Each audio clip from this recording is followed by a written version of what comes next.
He has a nose for news and a face for radio. You're listening to Price's Highway, the podcast, with your host, Steve Price. Buckle up, Spring Hill Metroplex, and enjoy the ride. Meet two ghost hunters who have some very spooky stories they want to share. When Stevie met Keri, a love story. Find out how in the world I got so dang lucky. Plus, sunshine and sunflowers. We go road tripping down to Columbia. These stories and so much more right here on Price's Highway, the podcast. All right, giddy up. Let's do this thing. You're listening to Price's Highway, presented by Price Sells Homes. Are you planning to move and need the best realtor on the planet? Don't think twice. Call Keri Price at 615-497-3317. That's 615-497-3317. Now back to the podcast. Well, hi, everybody. Welcome to Price's Highway, the podcast. Thanks so much for joining me. This is the second episode, so it looks like we're going to make a run of this thing. You know, it's been pretty interesting. As you know, this is a hyper-local show focusing mainly on Spring Hill, Tennessee. But because this is a podcast with a global reach, ever since the pilot episode was released, I have received millions and millions and millions of emails from people all over the world wanting to know more about this Spring Hill, Tennessee they are hearing so much about. So I thought it'd be fun to come up with a quiz for you, the listening audience, all about the place we call home. It's a fun and exciting segment I'm calling the ABCs of Spring Hill, Tennessee.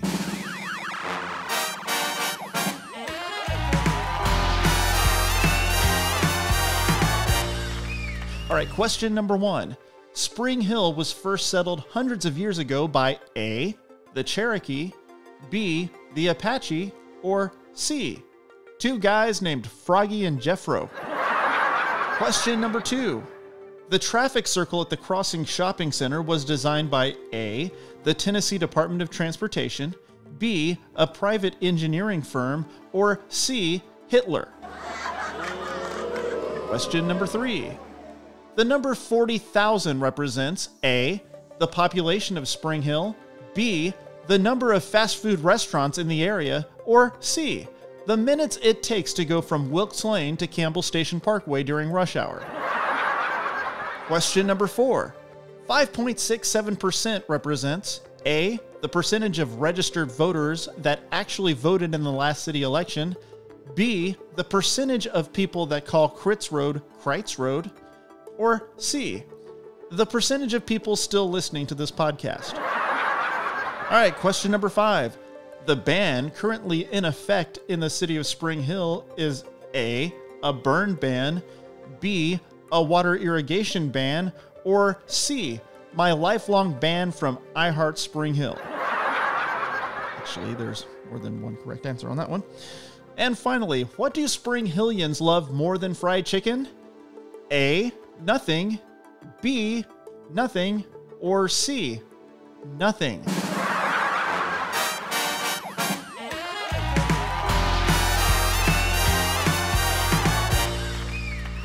And now, Price's headlines.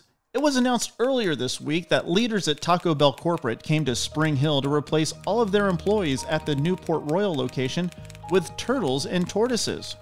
Talk about an improvement. Folks are finally getting their Burrito Supremes a shell of a lot faster. With Breast Cancer Awareness Month starting a few days from now in October, all area Kroger stores are now providing privacy curtains at the self-checkout. Remember hearing about how the Union Army strategically used Columbia Pike? Well, they're back. But this Union Army doesn't have bayonets, cannons, or heavy artillery. However, they are armed with their demands to General Motors written in colorful magic markers on poster boards. GM strikers say they are doing their best to keep this war civil. And for the real headlines, let's check in with Chris Yao, the managing editor for the Advertiser News of Spring Hill and Thompson Station. Newsroom, Chris Yao. Chris Yao, Steve Price, what's going on? Oh, man, I am doing great. How are you? What's going on with the podcast? Well, we just got word right before I called you that we are now part of the Apple Podcast family, and we're very excited about that. That my friend, is newsworthy right there. That's pretty cool. Nothing more legit than Apple Podcasts. That's what I hear. And yeah, we are just really, really pumped.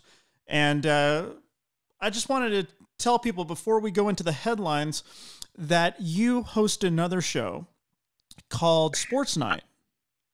I do. This is our third year doing Sports Night. It's the first year that we've ever actually done it like literally live. And we host it every Tuesday night at 6:30.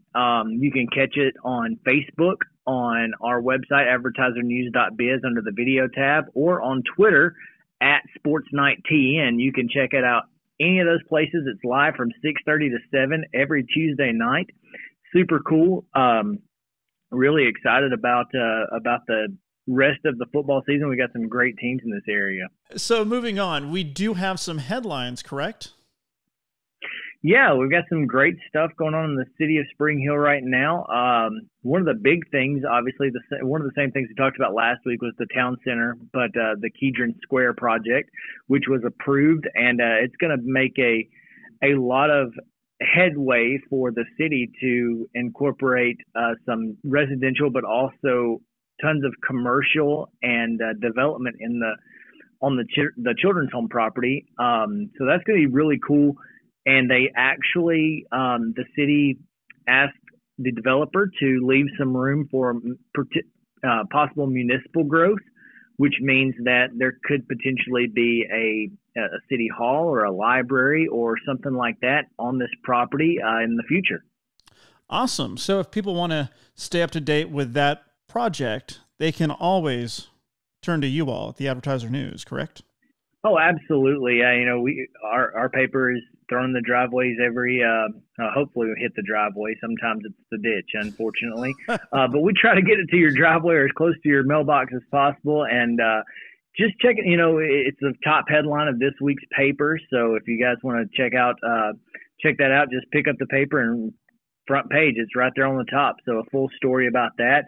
And lots of information in there regarding just updates, because it's really an exciting project, and this is just an exciting time for Spring Hill. Additionally, speaking of kind of the town square, and I think that's going to be a big connectivity issue for the town. It's going to connect the old school area as well as, potentially we get a sidewalk across Kedron Road all the way up to even the crossings area. So connectivity being a big thing in municipal growth right now, the city is also taking applications for a sidewalk project, which has been in effect since 2013. Well, very cool. How do people who want a sidewalk apply for one? So it's really interesting. This is one of those things where all you have to do is go to the city website, springhilltn.org, search neighborhood sidewalk program, and if you want, basically, all you have to do is submit their application before October 31st, and your neighborhood or subdivision could, find itself with a brand new sidewalk, helping you connect to different parts of the city wherever you are. Well, that's great. Anything else happening? Let me just mention one more thing. Miller's Thrillers opens this weekend on Saturday night, and Miller's Thrillers is a local haunt/hayride. Miller's Thrillers is one of these cool places, man. I don't know if you've ever been out there, but it draws people from all across the Southeast. People from all across the region. Matter of fact, the first time I went, I was still living in Alabama. That's how big of a deal it was. And this year he has something really cool I want to tell people about, and I'll kind of save, if obviously if you read the paper, you'll find out a lot more about it, but I'll tell you, long story short, he has an attraction called Arena X, and if that doesn't make you interested, I don't know what will. Oh, wow. Yeah. Arena X. Watch out, kids. So yeah, it's like Coliseum style, right? So that's it. So you're gonna go to this event, right? You're gonna go to Miller's Thrillers, and you're walking through the woods, and then you come upon a circus tent, basically, and then you decide if you want to be a contestant or a spectator. If you choose to be a contestant, you'll actually go into the tent, and you'll have flag football belts around your waist, right?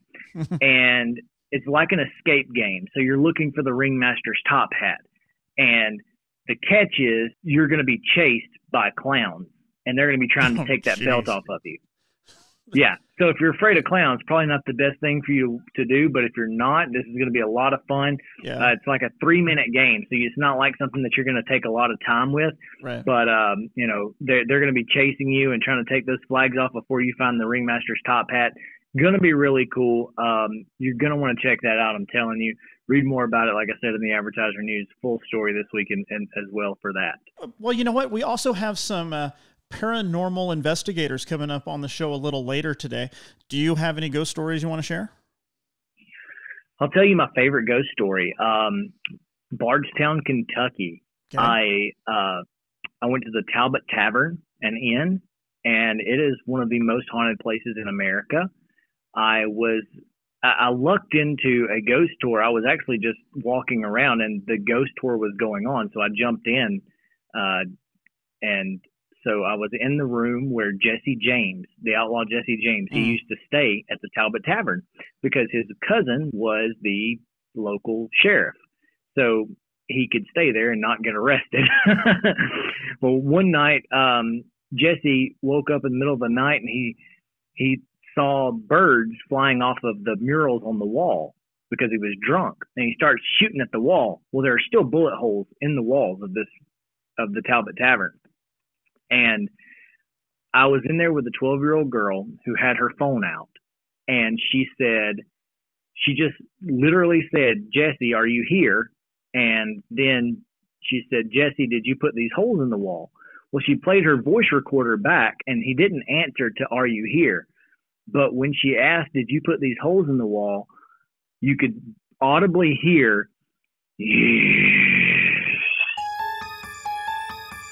literally one of the coolest things I've ever encountered or experienced. So that's my ghost story. I talked to Jesse James, or at least a 12-year-old girl did in my presence.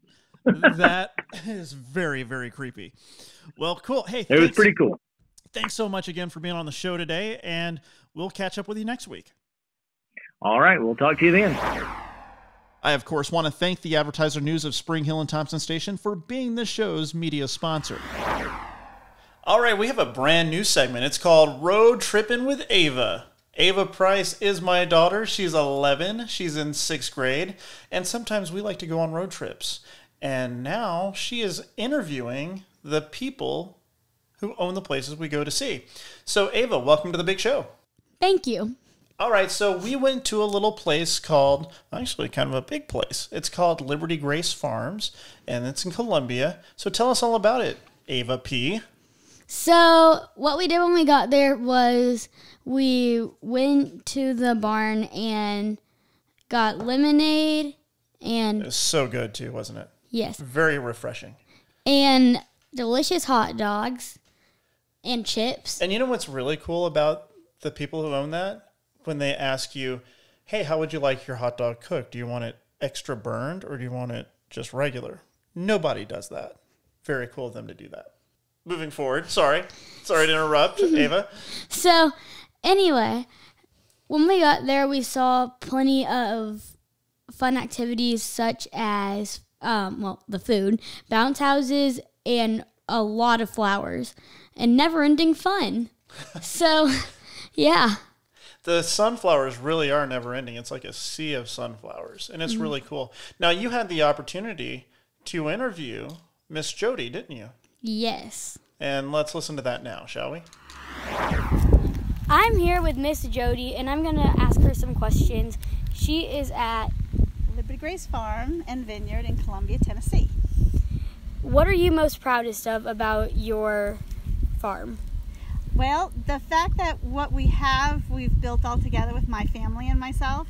We have 4 kids, and we've got the sunflowers in the summer and into the fall, and we've got tulips in the spring. We've got a 4-acre vineyard and an event barn, and the 6 of us have pretty much done it all by ourselves. How long did it take for you to establish this place? About 2 years now we've been working, and we just opened last year for the first year for the sunflowers, the tulips, and the event barn. So it's taken us a good 2 years before we could really get up and running. What's your favorite part about this? Probably meeting all the people with the flowers. People love flowers. It makes people happy. And the bookings that we get in the barn is always great. And the flowers have been the best advertising we could have done. How did you know that you wanted to do this? Oh, I didn't know I wanted to do this. Yeah, we just, we came up here and we put our house in, and then we decided we had to make money to live. And so we said, well, what do we want to do? And we bought all this property. We have 80 acres total. And we were trying to figure out what we wanted to do with the 80 acres so that it could make money for us. And so we thought the vineyard would be fun. And then we decided on the barn and then the flowers. I love flowers, but I love the sunflowers. My husband loves the tulips. So it was his idea, I'll give him credit, to do the tulips and just see if people will come and pick. And they did. People came out and picked. And then we said, okay, well, I like sunflowers, so let's do sunflowers. And so that's what we've been doing for 2 years. Sunflower picking might be coming to an end, but there's still many other things to do at the farm. One of them is gingerbread house making. Yeah, we'll be doing that this December 7th and 8th. And you can sign up online at libertygracefarm.com for our gingerbread decorating event. It'll be from 1 to 4 on Saturday and Sunday, the 7th and the 8th. And all you have to do is pay the admission, and we'll have the gingerbread houses and everything you'd need to decorate. Plus, we'll have hot chocolate and cookies just to get you into the Christmas spirit. How much is admission? It's $35 if you buy the tickets online before October 1st. And if you buy the tickets online after until October 7th, it'll be $45. Because we have to order the gingerbread houses. So we need to know kind of earlier rather than later as to how many people we're going to be having. Yeah, but we'll have everything you're going to need, all the icing, all the candy, everything you're going to need. All you have to do is bring your imagination and your friends. Well, thank you, Miss Jody. You're welcome. Thank you. All right, Ava, what a great job you did interviewing. Have you ever done that before? No. What do you think? Do you think it came out okay, too? I think it came out okay. If I had stopped playing with my pop socket, it would have come out even better. Well, these are just some of the things we learn as we just go along with this thing, isn't it? Yeah. All right. Well, I've got a lot of learning to do as well. But, hey, you have a website, a little blog, don't you? Yes, and if you don't mind me telling the audience about that. I don't mind at all. Okay, so if you click on the link below, or in the show notes, if you click on that, then you'll see my personally made blog where I post pictures and sometimes I'll post videos of places we've been and the latest place I'm telling you guys about, and I'll just talk a bit about it. And so viewers, keep it coming. Make sure to like all those photos, and I'll see you next time on Road Trippin' with Ava. All right, that was my daughter, Ava Price. I hope you enjoyed that. I know I did. That was just good fun. We were out there picking sunflowers, and we came up with the idea of road tripping with Ava. So we used her iPhone, and we apologize for the wind noise and everything. It wasn't really professional equipment out there, but it's something that we just wanted to do, and I'm glad we did it, and I'm glad you heard it. So before I posted this podcast, I went to their website, libertygracefarms.com, to see if sunflower picking season is still happening. And it looks like today, which is Wednesday, September 25th, is going to be their last day due to the heat and no rain in sight. But there's still plenty of other stuff to do there throughout the year, as you heard. So check them out at libertygracefarms.com. And of course, that website will be in the show notes. All right, we have a very special guest with us today in the Price's Highway studio. It's my lovely wife and realtor, Keri Price. Woohoo! Thank you. Hi, everybody. All right, well, I know a lot of people want to know the backstory between me and you. And when I say many people, I'm talking about the 3 people listening to the show right now, which would be me, you, and probably one of our parents. Right. But they probably want to know how we met, because I don't think we ever told them. Well, honestly, the thing that people ask me the most, I would say, when they've met Steve but haven't met me, or they know me but then end up meeting Steve, they go, "How in the world did you all end up together? You're nothing alike, nothing." And they're right. We're pretty much total opposites, but opposites attract, right? Absolutely. So we actually we met through a mutual friend who had been trying for months and months to set me up with her friend, who she referred to as Kramer. She's like, "Kramer's so cool. He comes out," we call him Kramer. "He comes out with the married couples. He's happy to be like a third wheel. We love him. Everybody loves him. Keri, you need to meet him." Which means single guy can't get a girl if he tried, probably. That's probably what that meant. Well, I kept telling her no because I was already seeing someone else. So being the salesman that she was, she and I actually worked at the same radio station across the street from the TV station where Steve worked. But being the salesman that she was, she kept pushing and pushing. And when she finally realized I was never going to take her up on the offer, she tricked me into meeting him. She said, "Keri, every Wednesday night, 3 guys and 3 girls play Golden Tee Golf and have pizza over at Mellow Mushroom in Columbus, Georgia. And so would you like to come out and fill in for one of the girls that can't make it?" And I thought, well, sure, that'd be fun. I'd enjoy doing that. And I really did want to get to know Jennifer better. So I show up. I had just gotten a pedicure. I probably still had toilet paper between my toes. You know how they put you in those little flip-flops. I remember kind of like trying to spruce up in the parking lot. And I walk in, and there's Steve and 2 married couples. And That's me. He's got a big smile on his face. And I thought, all right, she got me. So that's what this is. It's a setup. And it was a fun night. Well, I think the one thing that we found out instantly was that after we ate pizza, we went down to the Tap downtown Columbus, Georgia, and you rode with me. Yes. And I'm like, okay, I've got this one CD that nobody knows. They don't know who this. I saw the case for it in your car and pointed it out like, "Oh my gosh, you like this artist?" Oh, yeah. Okay. So, and the artist is Matthew Sweet. Mm-hmm. And again, he's not very famous, but I loved his music, and apparently so did you. Yes. And that was the big bonding moment right there, I think, just talking about our music, because we had similar tastes in music. We did. Yeah, there was a little overlap there. Yeah. I liked some things you didn't, and vice versa. I was more of an REM guy. You were more of a U2 gal. Yes. And I don't think you can have the two. It's kind of like Elvis and the Beatles. It's either one or the other. So we finally get to the loft. Did I say loft at the beginning, or did I say the Tap? So we finally got to our destination downtown to play Golden Tee Golf. And I also found out that you were a singer in a pretty popular band playing in Columbus and the surrounding area. Oh, well, you're sweet. I would say we had a very Brady band. My dad was the drummer. My dad's a really talented drummer, musician, and he's always been in a band. So I have memories of being a little girl, staring down from a balcony in a hotel, watching on New Year's Eve and different holidays, watching my dad's band entertain people and play. And it was a lot of oldies music, old R&B, beach music. And I always wanted to be on stage with him. And so there came a time when I was about 16 where he snuck me into a club called Muldoon's in Columbus, Georgia, where I grew up. And he let me have just a little taste of what it was like to be in front of a crowd and sing. And so I did 3 songs. I think Heard It Through the Grapevine was one of them, and 2 others. I loved it. But right when the 3 songs were up, he scooted me back out the door, and it was another 7 years, I think, 6-7 years before I got the chance to come back down to Columbus after college. And UGA. Yeah, went to UGA.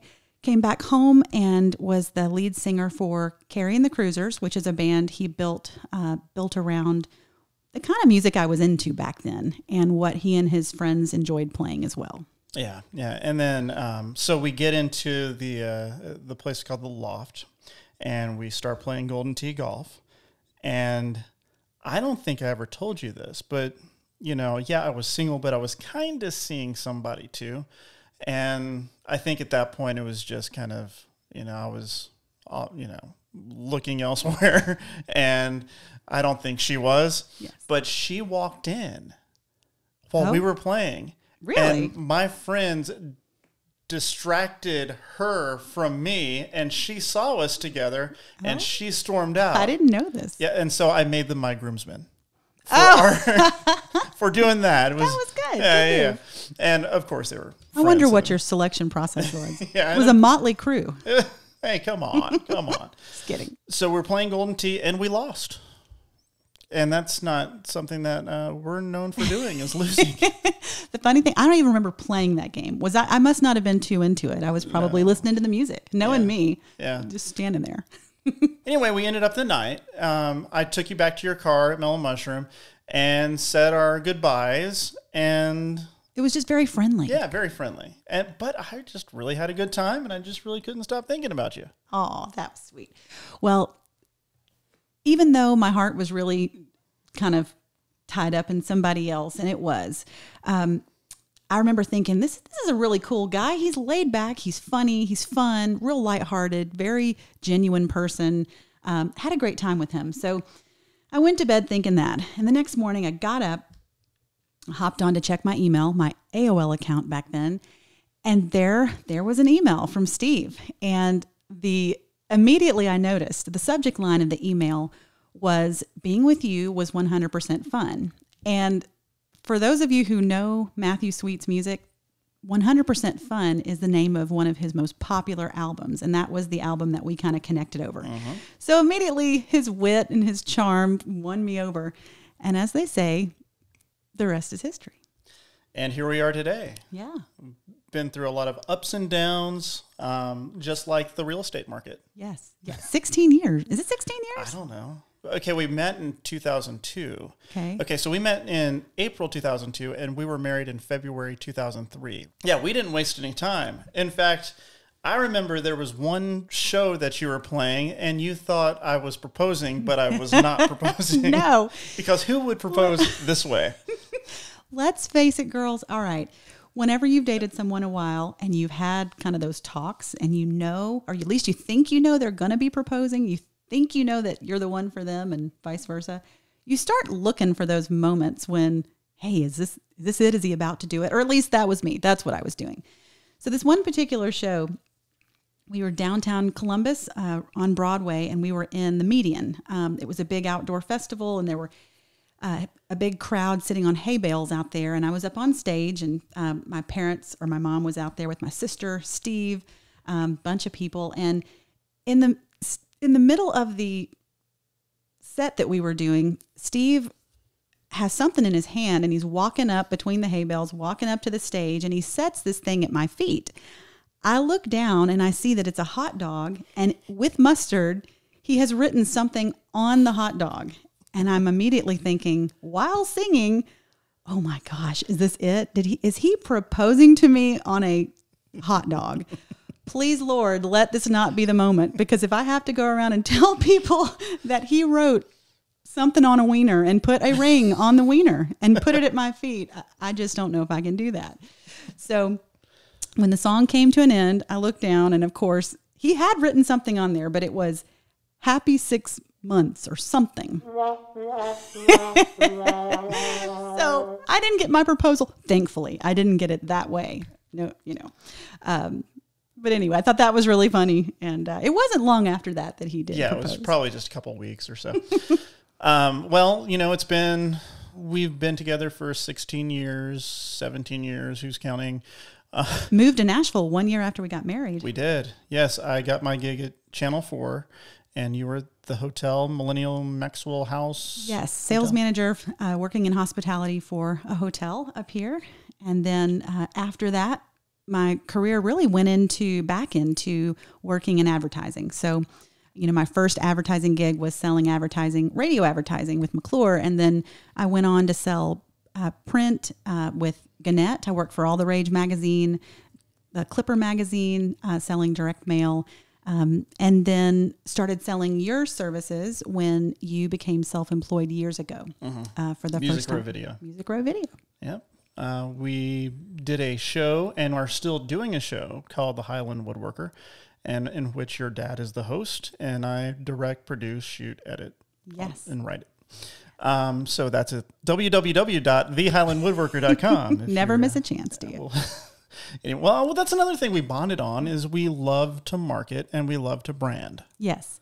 While we are opposites in so many ways, we get super, super geeky excited when one of us comes up with an idea or has this little brief moment of innovation and the other person jumps on and tries to really help take it from 0 to 100 pretty quick with what can this become? What can we do with it? How do we put it out there? Both of us are very entrepreneurial and we get super excited about these revelations, as you used to refer to them. The Saturday morning revelations.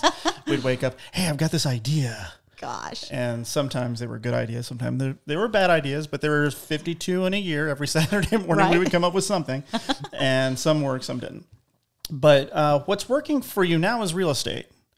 And tell the listening audience just kind of your path in real estate, where you started and where you are now, and maybe some tips on what people need to do if they're thinking about putting their house on the market in the near future. Yes. Yeah. So I got my start 6 years ago with Keller Williams Realty in Spring Hill. And I will tell you that first year was really, really tough. Definitely many moments where I thought, oh my gosh, I have just gambled away all of our money and I don't know if I'm ever going to get it back. What have I done? But God would always send somebody or several bodies along at that perfect time to just remind me that this all is normal. This uphill battle, the feeling of, gosh, I don't know if I can ever do this. It's just part of it. It's part of the journey and you learn from it and you keep going. And even though 90% of people quit after getting their license in their first year, they just give it up.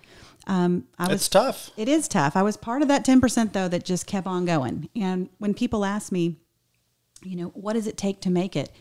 I think it takes a passion for doing it. You just have to really, really love it and be fascinated by everything you learn that first year. You just have to be hungry for knowledge and information and you have to want it. But the other part is you have to be in a situation when you're self-employed that failure is not an option, that you're going to be successful because your family's counting on you. They need the income. You need the income. So I think it's that, it's kind of a balance of being interested in it and then knowing failure is not an option.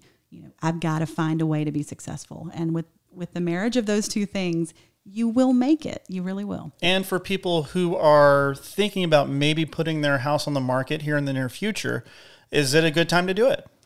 It absolutely is. For people who have reached out to me recently asking about, whether or not I think it's a good move to list their home now or possibly list it this winter, list it before the busy spring season, I tell them a couple of things. If you're planning on listing and buying this fall or winter, when you go to buy your home in our market locally, you're going to have less competition, which is a great thing. And so even though there's fewer homes to choose from, sellers are not quite as optimistic about getting multiple offers and just having a quick sale in the fall or winter. So from a buying standpoint, that coupled with the interest rates that we have right now, which are fairly low and have been consistently good, it's a great time to buy. Now, it can be a little tricky selling this time of year. I think the critical thing is, even though your agent is going to be showing you comps for the past 6 months, keep in mind those comps are for spring and summer. That's peak season. So we have to be careful and not price the home based on peak season pricing. We think we take that into account, but we need to price the home based on where we are now and where the market's going. So I would say if you do that, then, and both parties, the agent and the seller are realistic about it, you can be very successful selling quickly this time of year. It's just, we're not in the peak season, so the market's a little softer. So you just have to keep that in mind. All right. Well, Keri Price, thanks so much for joining us today. But you're going to be back a little later on in the show for the big three, aren't you? The big three, yes. All right. Fall is finally here, which of course means ghosts, goblins, and snotty-nosed kids ringing your doorbell asking for candy. Well, once the chill of getting the common cold from costumed neighborhood ne'er-do-wells passes, the frightening thought of what might be under your bed, in your closet, or down the hall during the witching hour provides the real goosebumps. Recently, two paranormal investigators, David and Nikki Edge from Tennessee Paranormal, stopped by the Price is Highway studio and had some spooky stories they wanted to share. How are you all? Doing good. How are you? Doing great. David, thanks for joining us too. Thank you. Good to see you. I knew you wanted to say hi, so here we are. Okay, well, it's that time of year again. You know, we've got Halloween coming up, and so all the ghost stories are going to start popping up on social media and beyond. So tell us a little bit about your company and your founder. Okay. The team founder is Ronnie Headley, and he is in Chapel Hill, Tennessee, and he started this company for us, and we were all on a team previously together, and then we decided, let's go somewhere else. So he has this company, and he's like, hey, guys, let's come over here and let's start this up, and let's go investigate here, here, and here. So here we are. And how long have you all been doing this? On a team, we've probably been investigating at least, I'd say, about 5 years. Mm-hmm. As far as the interest in the paranormal, I mean, it dates Lifelong. back 20 years. You know, when we first started out, of course, the first lure to kind of getting in was some of the darker side of the history of some of the areas that you go to. You always go to these nice, you know, like towns like Nashville or Charleston, South Carolina, or Savannah, and you have these nice historical tours. But to actually hear the dark side, you know, of what happened in these houses after dark, that's what drew our interest initially. Big time. And we grew from there. So Earlier we were talking, and David, you are more of a skeptic, and Nikki, you're not a skeptic. Occasionally, very occasionally, I can be skeptical. I tend to be more of a believer initially. Was there a certain event that really triggered that? There was probably a couple, but the biggest one was when my aunt passed away, and she came through one of our devices, and I won't go into details of what she was saying, but that kind of set it in stone for me. I was like, okay, I know what I've seen on TV. I know, you know, what I've heard other people say, but this is it. This is my experience. This is real. Now, were you scared, or was it comforting? No, it was oddly comforting. He was asleep initially, and I woke him up. And I was like, "Oh my goodness!" It's like, you gotta hear this. So Wow. it was sad, but at the same time, it was really neat because it opened a whole new door for me to explore. So that was the first real experience you had when you were an adult. Interesting. And David, what about you? I had a childhood experience. Actually, when I lived in Charleston, South Carolina in the 80s, I saw something one day in our house and spooked me, but I kept it to myself. You know, back in the 80s, it wasn't, you know, it's popular to talk about things, so you really didn't. But it's always stuck with me my entire life of that experience. And it was, I don't know if our house was built on an Indian burial ground or some kind of Indian, but I know one day that I had seen this Indian in our house, and it spooked me big time. But like I said, I kind of buried it, but just had it always in my mind. It always, you know, it's still vivid in my mind of seeing it like it was yesterday, you know. And that was, like I said, it was late 80s when that happened. So it was an apparition. Did it say anything, or no? It was just standing there. It didn't. I was at my house by myself and heard a noise in the back, and had a little dog that we had got after Hurricane Hugo had hit Charleston. And we actually both went back there, and I was frozen when I saw it, and the dog hit me in the leg, and that's what took me. I just took off and ran. I didn't know what I had seen back there. I knew no one else was there, and it was some kind of experience. And we moved shortly after that. Of course, my dad being in the military, so we weren't there much longer. But it was definitely an experience that I never would forget. And you all go on investigations, both private and I know that you have walking tours. But let's talk about the private investigations first. Mm-hmm. Now, being a skeptic, a lot of times you really need the binary, the ones and zeros behind, is there something here or not? And you have the equipment to do that. Right. Yeah.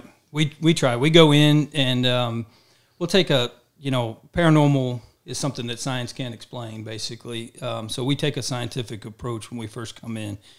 We'll interview the clients. We'll get any details, anything that they have occurring in there. We'll go and we'll actually search the property as well. We'll go down to the county clerk. We'll go down there. We'll pull property records. We'll try to look at local historians. We'll find out anything we can about the property, what used to be there, what's here, what has happened and occurred there. And then when we come in, actually with our equipment, we'll use it to scan. Like we'll take the K2s or the tri-field, which checks like electromagnetic fields. We'll check just the baseline of the house first, and we'll use a different equipment. Like we'll go through even with our spirit boxes. We'll go through with our weather equipment just to see if windows are leaking or if there's any of that. People say they get a cold chill. Could it be explained that a window or something is causing it, or maybe a vent or anything? And when we actually conduct the investigation, we try to shut off everything we possibly can so it doesn't interfere. But when we do that baseline, it'll kind of tell us there's usually some hot spots in a house. Like someone's electric service panel in their house. It's going to create a lot of energy from there, but it's also going to do it. And you can have like a basement area with a lot of different items that create kind of a paranoia in a person to think that something's around them, but it's just a lot of high electric field, electromagnetic field that's around them that's creating it.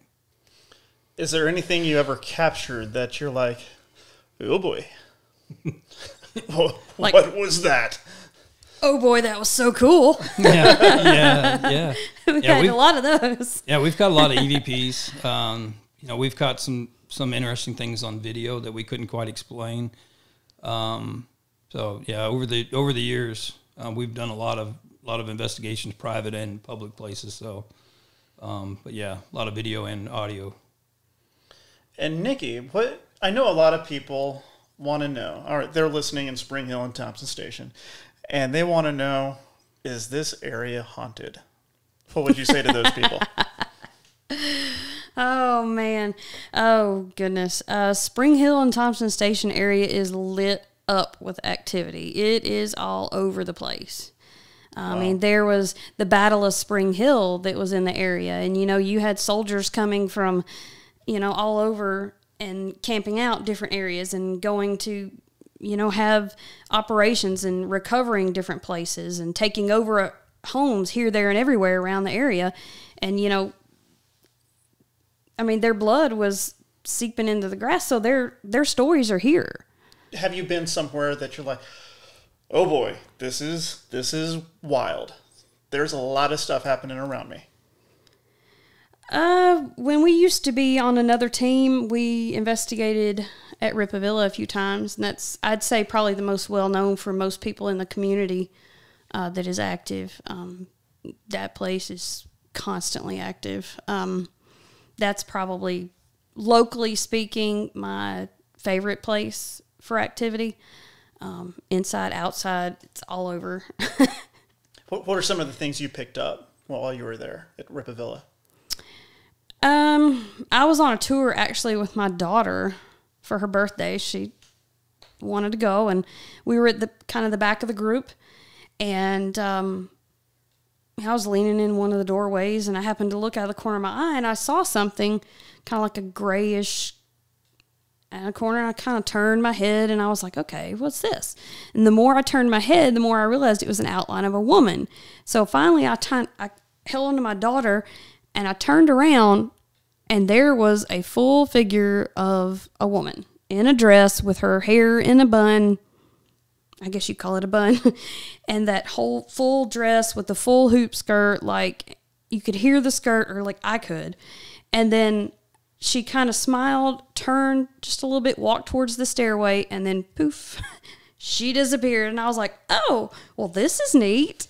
I mean, it didn't scare me. I oddly found it comforting. Like it was validating for me, I guess. Sure. Has there been anything that did scare you?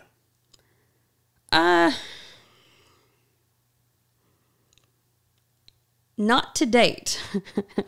Not like the experience he had in that room and that other private investigation that we had done.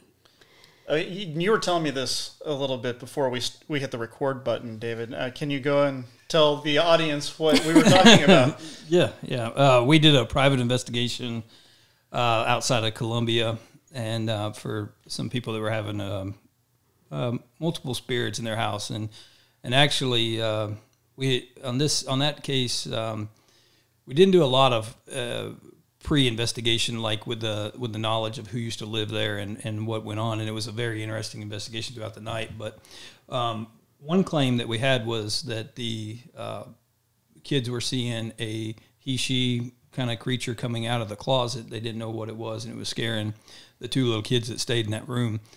I went into that room by myself, and I was taking some initial baselines, and I was using our SLS camera. Another team member had closed the closet door.